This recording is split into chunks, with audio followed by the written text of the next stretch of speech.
तो फिर वो बिल्कुल सही। चांद इतने सारे कैसे हो गए? हमारा मून जो है वो नंबर 5 पे आता है।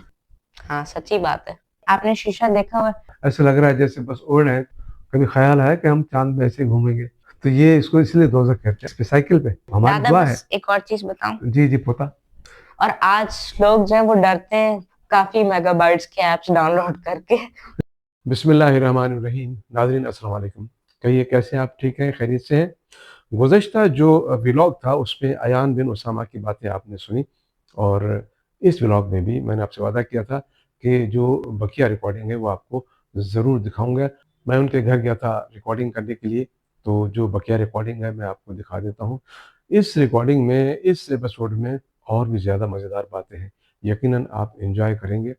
इतनी अहम बातें और इतनी छोटी सी उम्र में बड़ी बड़ी बातें, और ख़ास तौर पर स्पेस की, इंटरनेट के हवाले से जो इन्होंने हासिल की हैं, और रॉकेट साइंस, हर सवाल दुनिया का। हम तो हैरान है कभी कभी, अपनी ज़ाती महफ़िलों में बैठते हैं, घर में बैठते हैं, गपशप करते हैं, तो जो सवाल हम आपस में बड़े करते हैं, तो ये बीच में से उठ के जवाब देता है कि नहीं नहीं बाबा, ये ऐसे है, दादा ये ऐसे है, और ऑथेंटिक बात करता है। तो हम हैरान रह जाते हैं। तो अल्लाह ताला इस बच्चे को बहुत ही कामयाबी अता फ़रमाए। आप सबकी दुआएँ और इनकी हिम्मत शामिल होगी, इंशाअल्लाह ये पाकिस्तान का नाम रोशन करेगा। इनकी ख़्वाहिश है कि मैं स्पेस में जाऊँ। पाकिस्तान का कोई भी शख़्स आज तक स्पेस में नहीं गया और खलाबाज़ नहीं बना।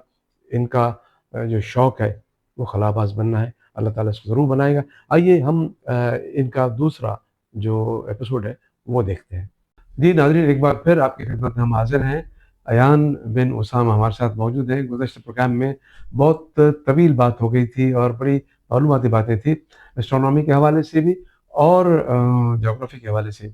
तो कुछ एक सवाल रह गए थे, मैं चाहता हूँ कि आज उनको उस पे थोड़ा-सा डिस्कस करें। अच्छा ये बताएँ कि आपने बताया था कि ज़मीन और चाँद तकरीबन एक साथ बने हैं, और लेकिन हमने सुना है कि बहुत सारे चाँद हैं इसमें, स्पेस में, ज़मीन एक है। सही है ये? तो फिर वो बिल्कुल सही चाँद है। इतने सारे कैसे हो गए? चांद जो है वो लाइक एक नेचुरल प्रोसेस है। चांद जब बन जाते हैं और फिर प्लैनेट्स की ग्रेविटी से अट्रैक्ट हो जाते हैं, तो ऑब्वियसली दुनिया वो वाहिद सियारा नहीं है जिसका चांद है। लाइक ज़मीन। दुनिया, जमीन हमारी एक सियारा है इतने सारे सियारों में से।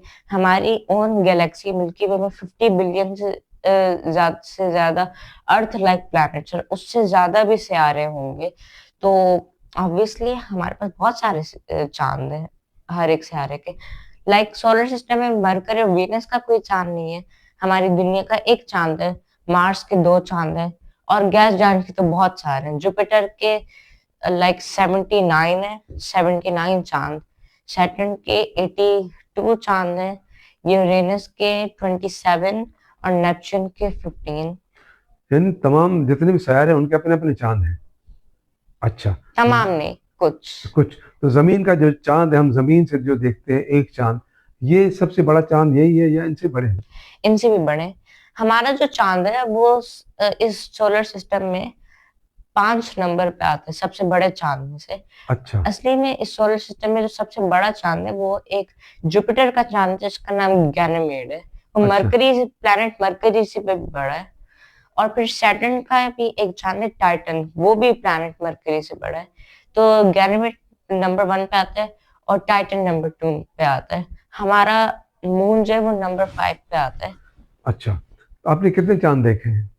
कितने चांद देखे? आई गेस एक ही चांद देखा है। यही वाला? नहीं, पढ़े तो आपने बहुत सारे होंगे ना बड़े। जिनका आप ज़िक्र कर रहे हैं। हाँ। तो आपने किसी तरह से स्पेस में कभी गौर किया है कि ये जो सितारे हैं या सैयारे हैं, सैयारे भी नज़र आते हैं, सितारे भी नज़र आते हैं, तो उनमें से कोई चाँद है? उधर कोई नज़र आया? मतलब नजर आएगा?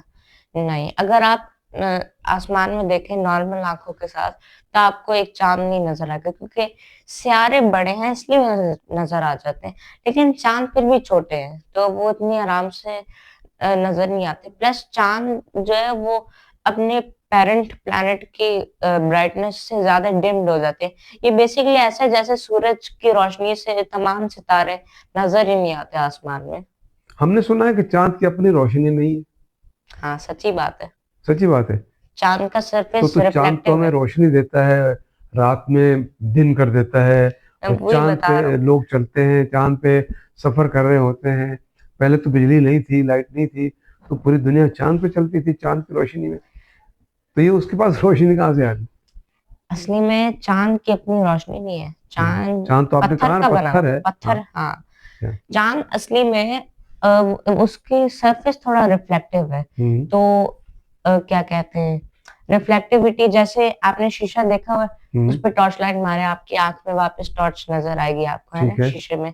इसी तरीके से सूरज की रोशनी जो है, वो चाँद पे आके रिफ्लेक्ट हो जाती है वापस दुनिया पे। तो वो क्या इसलिए इतना हमें इतना चमकीला है, इतनी उनकी मिट्टी रिफ्लेक्टेड है शीशे की तरह कि उसका रिफ्लेक्ट ज़मीन पे आता है और रोशनी आती है, ऐसे ही है? बिल्कुल। वाह भाई!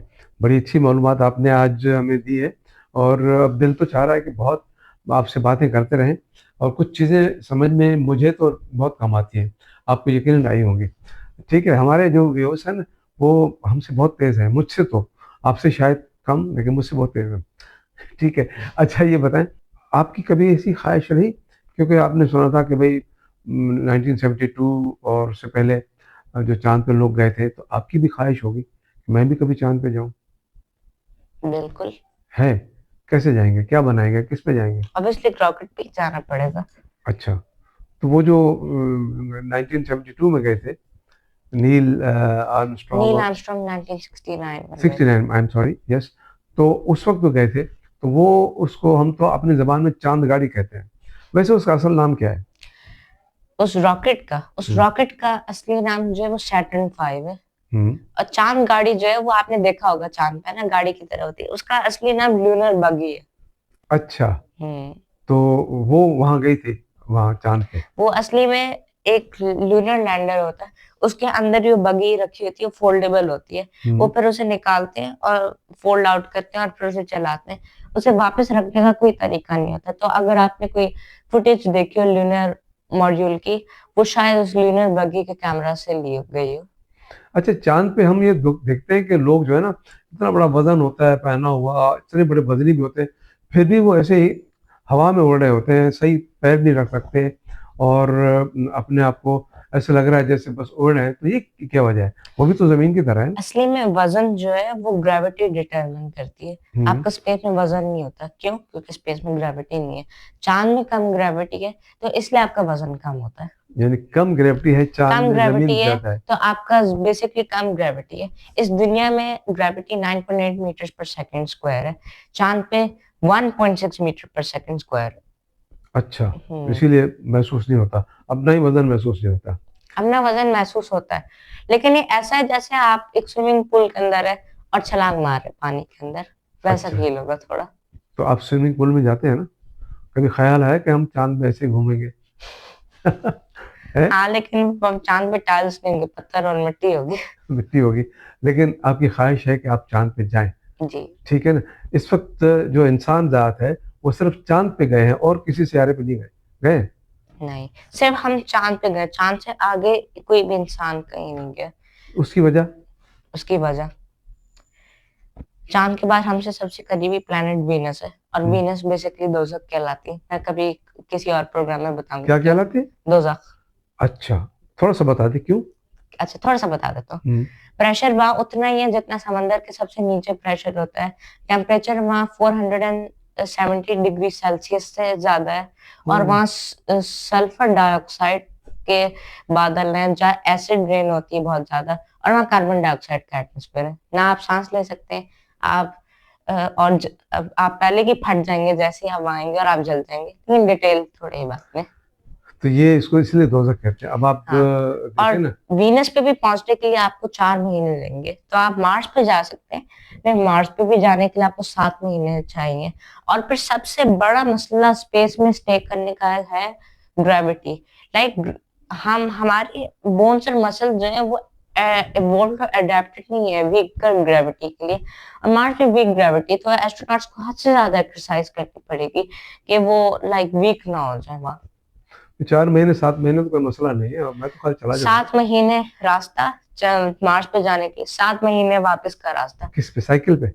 नहीं रॉकेट पे, साइकिल में तो फिर साल लग जाएँगे बहुत। अच्छा रॉकेट पे। तो आप भी रॉकेट पे जाएँगे, जी, जहाँ भी जाएँगे।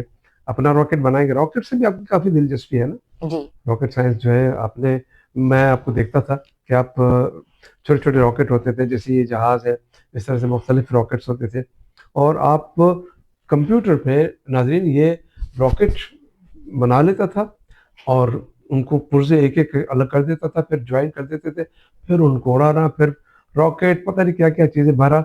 ये एक अलग सब्जेक्ट है, इसमें हम बात करेंगे।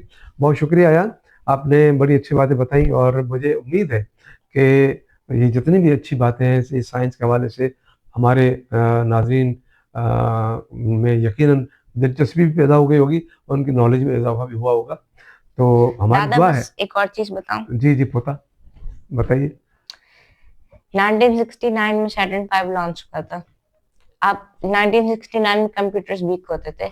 आपको पता है वो पूरा रॉकेट स्टैच्यू ऑफ लिबर्टी से भी बड़ा था। उसमें कितनी टेक्नोलॉजी, कितनी वायर्स और इंजन होंगे, और हम्म। उन सारों को सिर्फ 14 किलोबाइट्स पे कंट्रोल किया जाता था, 14 किलोबाइट्स। और आज लोग जो है वो डरते हैं काफी मेगाबाइट्स के एप्स डाउनलोड करके।